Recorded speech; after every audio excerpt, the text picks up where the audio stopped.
अस्सलाम वालेकुम dear students. आज हम मैट्रिक्स में लेक्चर 4 को डिस्कस करेंगे, जिसमें हम टाइप्स ऑफ मैट्रिक्स की नेक्स्ट फर्दर टाइप्स को मैट्रिक्स की फर्दर टाइप्स को डिस्कस करेंगे। इससे पहले लेक्चर में हमने मैट्रिक्स की फर्स्ट 5 टाइप्स को डिस्कस किया था। अब नेक्स्ट टाइप्स को डिस्कस करेंगे।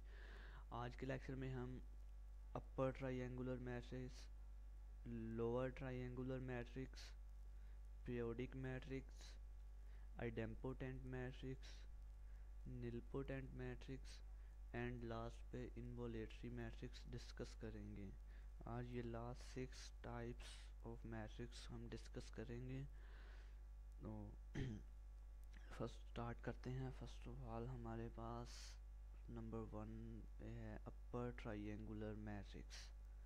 अपर ट्राइंगुलर मैट्रिक्स, इसकी डेफिनेशन स्टडी करते हैं। अ square matrix in which all elements below the main diagonal are zero and at least one element above the main diagonal is non-zero।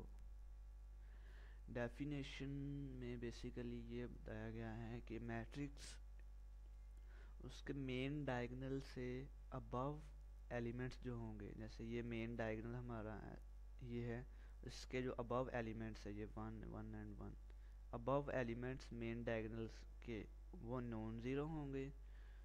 उनमें से at least one non zero होगा, मतलब at least one non zero होना चाहिए। और main diagonal के below जो elements होंगे वो तमाम ज़ीरो होने चाहिए। तो ऐसा जो मैट्रिक्स हमारे पास बनेगा या मैट्रिक्स होगा वो अपर ट्राइंगुलर मैट्रिक्स होगा।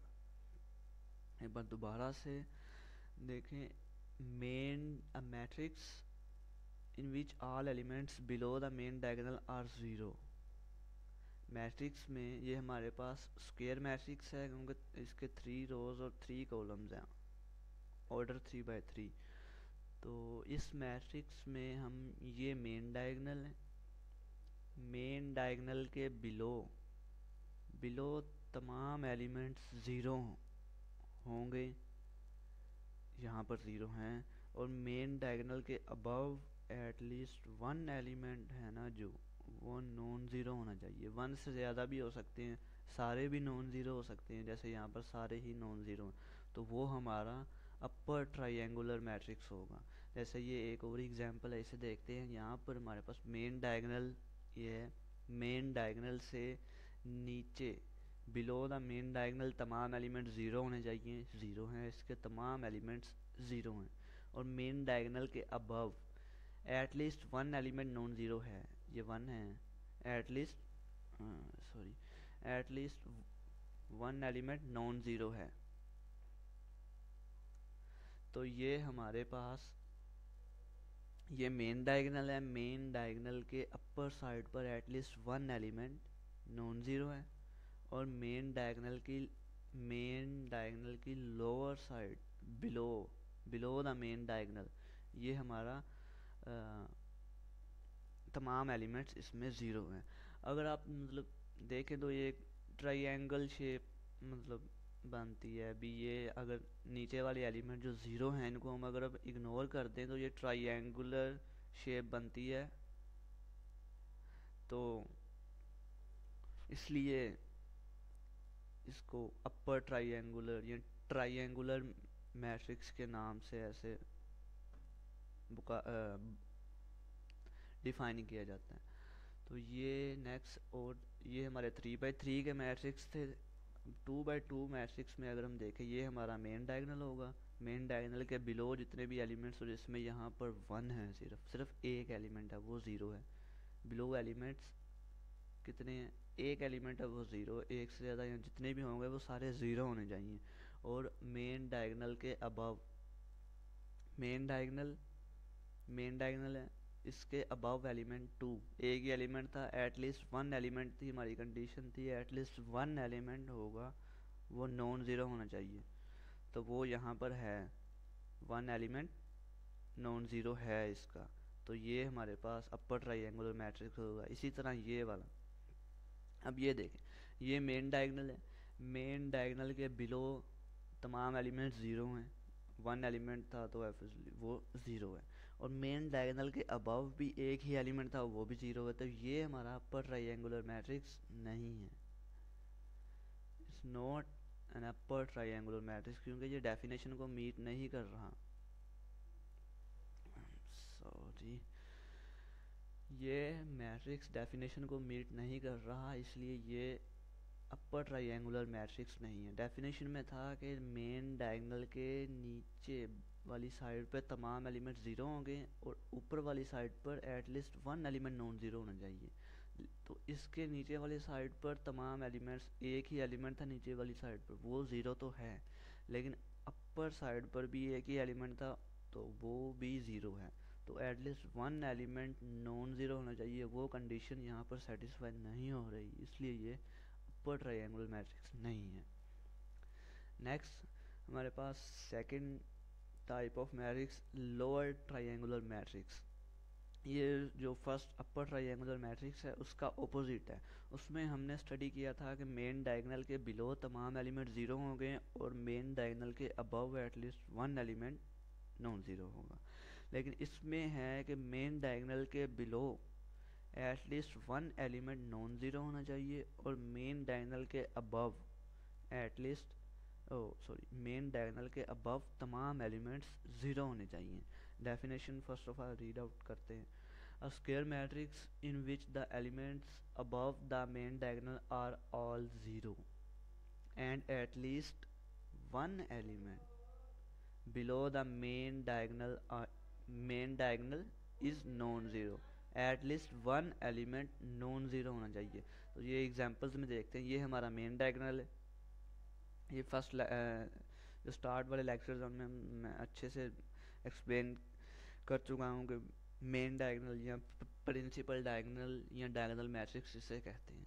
तो अगर आपने वो वाले लेक्चर्स नहीं लिए तो आप आई बटन से या डिस्क्रिप्शन में चेक कर सकते हैं उन लेक्चर्स के लिंक का, तो वहाँ से स्टडी कर सकते हैं। तो यहाँ पर बेसिकली हम देख रहे हैं कि मेन डायगोनल है ये हमारा, मेन डायगोनल के बिलो तमाम एलिमेंट्स नॉन ज़ीरो हैं, एटलीस्ट वन एलिमेंट होना चाहिए था, तो ये तमाम नॉन ज़ीरो है, तो वो उससे भी मतलब वेल एंड गुड है। तो अब मेन डायगोनल के अबव साइड पर जो एलिमेंट्स हैं वो तमाम ज़ीरो हैं, तो ये डेफिनेशन को मीट अप कर रहा है ये मैट्रिक्स, तो इसलिए ये लोअर ट्रायंगुलर मैट्रिक्स होगा। तो नेक्स्ट ये नंबर 2 पर जो मैट्रिक्स इसे देखते हैं, ये हमारा मेन डायगोनल आ गया, मेन डायगोनल या प्रिंसिपल डायगोनल। मेन डायगोनल के बिलो हमारे पास मेन डायगोनल के बिलो हमारे पास at least one element non zero. ये देखें यहाँ पर ज़ीरो की जगह पर वन है, तो ये वन एलिमेंट नॉन ज़ीरो है, और मेन डायगोनल के अबव तमाम एलिमेंट्स ज़ीरो हैं, तो ये मैट्रिक्स भी डेफिनेशन को मीट कर रहा है, इसलिए ये भी लोअर ट्रायंगुलर मैट्रिक्स हैं। और जो लास्ट 2x2 मैट्रिक्स हैं, तो एक और कंडीशन वो फर्स्ट ऑफ ऑल स्टार्टिंग भी हमने चेक करनी है कि मैट्रिक्स स्क्वायर होना चाहिए। तो स्क्वायर मैट्रिक्स होना चाहिए मतलब equal number of rose and columns होने चाहिए, तो स्क्वायर मैट्रिक्स होगा, उसके बाद ही हमने मेन डायगोनल के जो बाकी कंडीशंस हैं उनको चेक करना है। तो यहाँ पर ये 2x2 का मैट्रिक्स है, स्क्वायर है, लो मेन डायगोनल के बिलो वन एलिमेंट था वो non zero, at least one element non zero, उसकी कंडीशन सेटिस्फाई है, और मेन डायगोनल के अबव हमारे पास ज़ीरो एलिमेंट, यानी कि मेन डायगोनल के अबव तमाम एलिमेंट ज़ीरो होने, तो वो भी ज़ीरो हैं, तो ये हमारा ये तीनों मैट्रिक्स लोअर ट्रायंगुलर मैट्रिक्स की डेफिनेशन को मीटअप कर रहे हैं। ये तीनों मैट्रिक्स को हम लोअर ट्रायंगुलर मैट्रिक्स कह सकते हैं। तो नेक्स्ट में हमारे पास है पीरियोडिक मैट्रिक्स।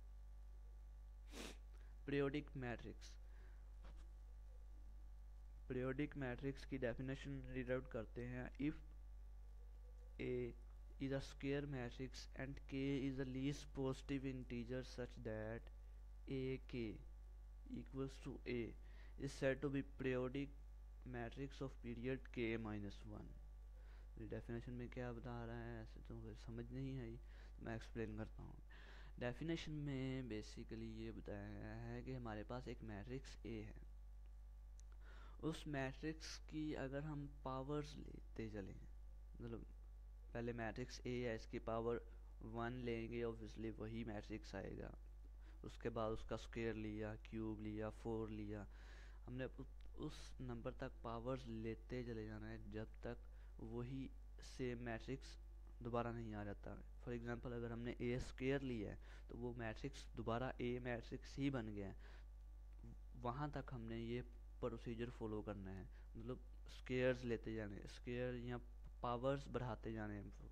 जैसे हमारे पास ये मैट्रिक्स ए है, इसको अगर हम इसका पीरियोडिक अगर हम चेक करना चाहते हैं ये पीरियोडिक मैट्रिक्स है कि नहीं और इसका पीरियड क्या होगा, तो हम ए की पावर्स लेंगे। यहाँ पर के एक मतलब जेनरिक नंबर यूज़ कर लिया जिसकी वैल्यूज़ 1 2 3 4 और वेरी कर रहा है, ठीक है। जब हम के इज इक्वल टू 1, ए के ये वाली जो मतलब इक्वेशन है इसको फॉलो करेंगे ना, के की जगह पर 1 पुट करेंगे तो वो सेम मैट्रिक्स आएगा, ठीक है। उसके बाद के की जगह के का जब हम स्क्वायर ले रहे हैं तब भी मतलब जो ए मैट्रिक्स है वो ए स्क्वायर इक्वल टू ए नहीं आ रहा। ये ए का स्क्वायर हम कैसे लेंगे, मतलब ए मैट्रिक्स को ए मैट्रिक्स से मल्टीप्लाई करके, मतलब मैट्रिक्स एक है, ए है, उसको ए से ही हमने मल्टीप्लाई करना है, तो वो हमारा ए स्क्वायर मैट्रिक्स हो जाएगा। इसी तरह हमने ए स्क्वायर का जो आंसर आएगा उसको फिर ए मैट्रिक्स ए से मल्टीप्लाई करना है, ए क्यूब आ जाएगा। और इसी तरह नेक्स्ट हमने मल्टीप्लिकेशन करते रहना है। मल्टीप्लिकेशन फर्स्ट स्टार्ट वाले लेक्चर्स में हम कर चुके हैं, तो वो मुझे उम्मीद है आप कर लेंगे ये। तो जब हम ए मैट्रिक्स का पावर 3 लेते हैं, मैट्रिक्स ए उसकी 3 पावर ले रहे हैं, तब वो जाकर आंसर हमारा दोबारा मैट्रिक्स ए के इक्वल आता है। तो ये आप मल्टीप्लाई करके देखिएगा, इंशाल्लाह आपका भी ये सेम ही आएगा।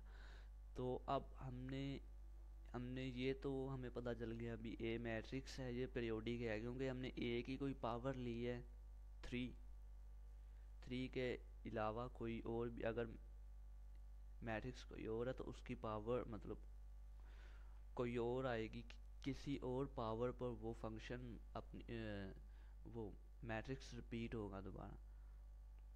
तो ए की 3 पावर पर हमें फिर आंसर ए मैट्रिक्स ही मिल रहा है, मतलब ए का हमने क्यूब लिया है, उसका आंसर फिर ए मैट्रिक्स ही आ गया है।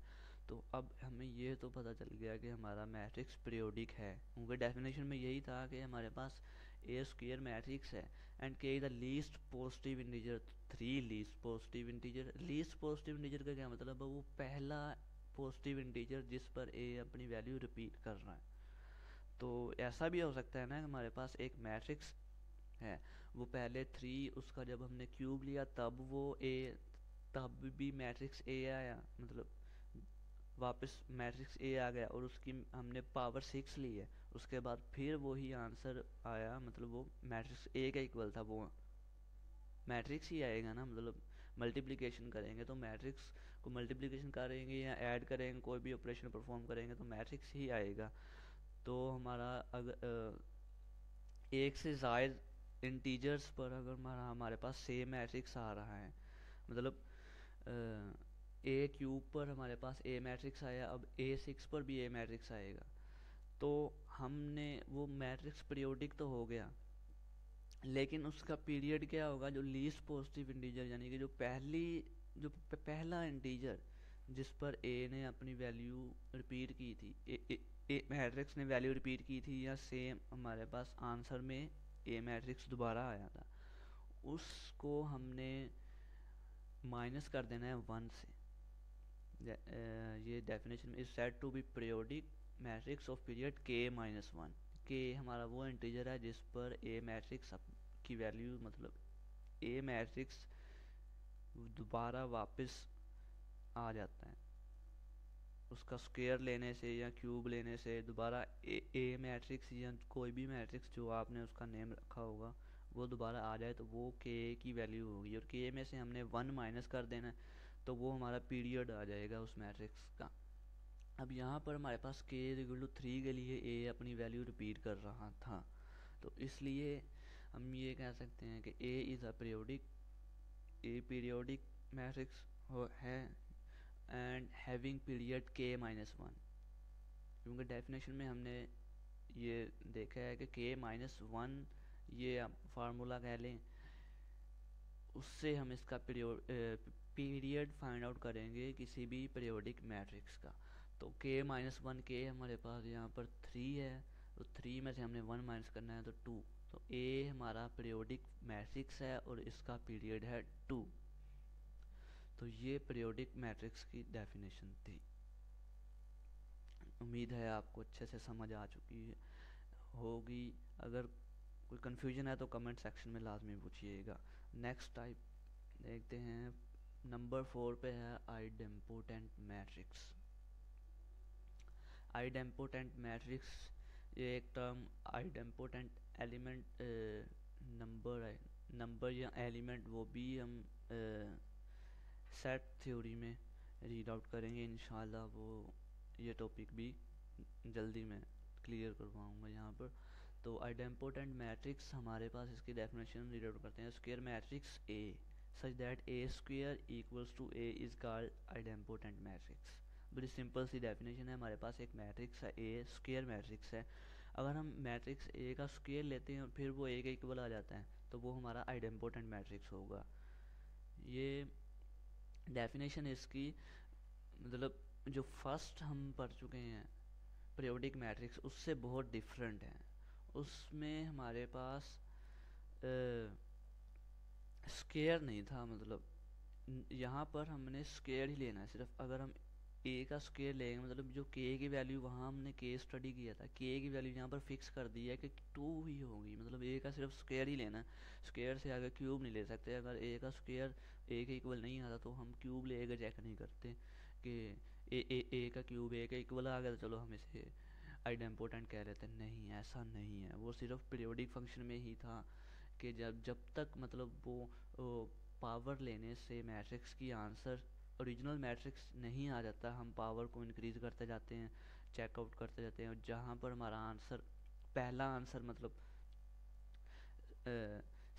ओरिजिनल मैट्रिक्स के इक्वल आ जाता है, वहाँ पर हम उसे यहाँ से कहते हैं स्टॉप कर देते हैं। तो इसलिए यहाँ पर जो है ना आइडेम्पोटेंट मैट्रिक्स में हमने सिर्फ स्क्वायर ही लेना है, स्क्वायर के अलावा और नहीं चेक कर सकते। तो एग्जांपल देखते हैं। ये हमारे पास एक मैट्रिक्स है जिसको ए का नाम दिया हुआ है, ये स्क्वायर मैट्रिक्स है, 3 रोज एंड 3 कॉलम। जब हम इस मैट्रिक्स का स्क्वायर लेंगे, स्क्वायर कैसे लेते हैं, ए मैट्रिक्स को उसी मैट्रिक्स से ए मैट्रिक्स से ही मल्टीप्लाई कर देना। ये पहले हम ये सीख चुके हैं। तो वो हमारा इक्वल टू ए स्क्वायर आएगा। तो अगर ये इक्वल टू ए मतलब ए स्क्वायर इक्वल टू ए आता है तभी वो ए मैट्रिक्स आइडेम्पोटेंट मैट्रिक्स होगा। तो या मल्टीप्लाई करके देखिएगा तो चेकआउट कीजिएगा कि वाकई इसका आंसर ए के इक्वल आता है कि नहीं। नेक्स्ट में हमारे पास नंबर 5 निलपोटेंट मैट्रिक्स। ये इनकी डेफिनेशन कुछ मतलब सिमिलर हैं जैसे वो पहले फर्स्ट टाइप्स में जो फर्स्ट 5 टाइप्स डिस्कस की थी उसमें भी कुछ डेफिनेशन सिमिलर थी, क्लैश कर रही। यहाँ पर भी वैसा ही है, लेकिन इनमें मेजर डिफरेंसेस भी हैं, वो आपने अच्छे से याद रखने हैं ताकि डिफ्रेंशिएट आप कर सकें। तो निलपोटेंट मैट्रिक्स की डेफिनेशन हम देखते हैं। If A is a square matrix and n is a least positive integer such that a n equals to 0, then that matrix A is called nilpotent matrix। तो ये इसकी डेफिनेशन में basically ये बताया गया है कि मैट्रिक्स ए है जो स्क्वायर है, उसका हम उसकी कोई पावर ले रहे हैं और जिस पावर पर वो ज़ीरो आंसर दे, अगर किसी पावर पर वो ज़ीरो आंसर देता है तो वो हमारा निलपोटेंट मैट्रिक्स होगा। ठीक है, अगर वो किसी भी पावर पर ज़ीरो आंसर नहीं देता तो वो निलपोटेंट मैट्रिक्स नहीं होगा।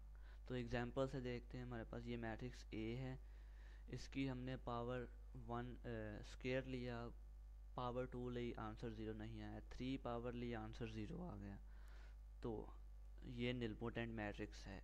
तो आप इसकी पावर क्यूब को मतलब मल्टीप्लिकेशन के ज़रिए हम ये पावर लेते हैं, तो आप ये कंप्लीट परफॉर्म करिएगा। तो ए क्यूब पर मतलब ए की पावर ली है, क्यूब सॉरी ए की पावर है 3, हमने ए की पावर 3 ली है, तो वो इक्वल टू आंसर 0 आया। ए की पावर 3 ए क्यूब लेने के बाद मैट्रिक्स ए था, इसका हमने जब क्यूब लिया तो उस पर आंसर 0 आ गया, तो इसलिए ये निलपोटेंट मैट्रिक्स कहलाएगा ए। तो नेक्स्ट है एंड लास्ट है आई थिंक जी 6 है, last involutory matrix. Involutory matrix इसकी डेफिनेशन जरूर करते हैं। इफ़ हमारे पास if a square matrix A is such that A square equals to identity, मतलब हमने ए मैट्रिक्स लिया, उसका स्क्वायर लिया, वो आइडेंटिटी के इक्वल आ गया, तो वो मैट्रिक्स इन्वोलेटरी मैट्रिक्स कहलाएगा।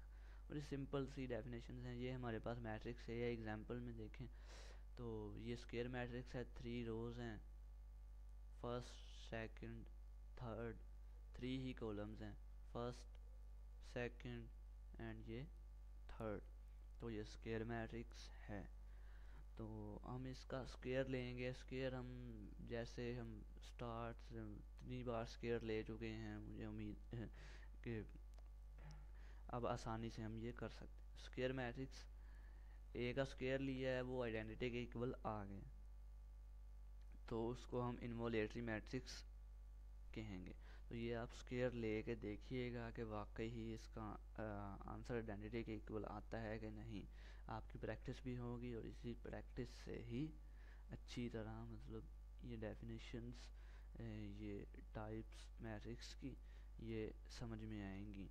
इनमें बहुत सारे आपस में डेफिनेशंस क्लैश करती थी। अगर आप प्रैक्टिस नहीं करेंगे अच्छे से, मतलब डेफिनेशंस को समझेंगे नहीं, इनके मेजर डिफरेंसेस को नहीं समझेंगे, तो आप कंफ्यूज रहेंगे टाइप्स के बारे में।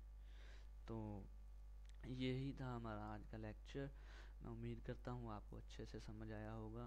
तो अगर कोई क्वेश्चन है जो आप पूछना चाहते हैं तो आप कमेंट सेक्शन में पूछ सकते हैं, मुझे कांटेक्ट कर सकते हैं। डिस्क्रिप्शन में मेरा कांटेक्ट दिया हुआ है। तो सी यू सून, टेक केयर, अल्लाह हाफिज़।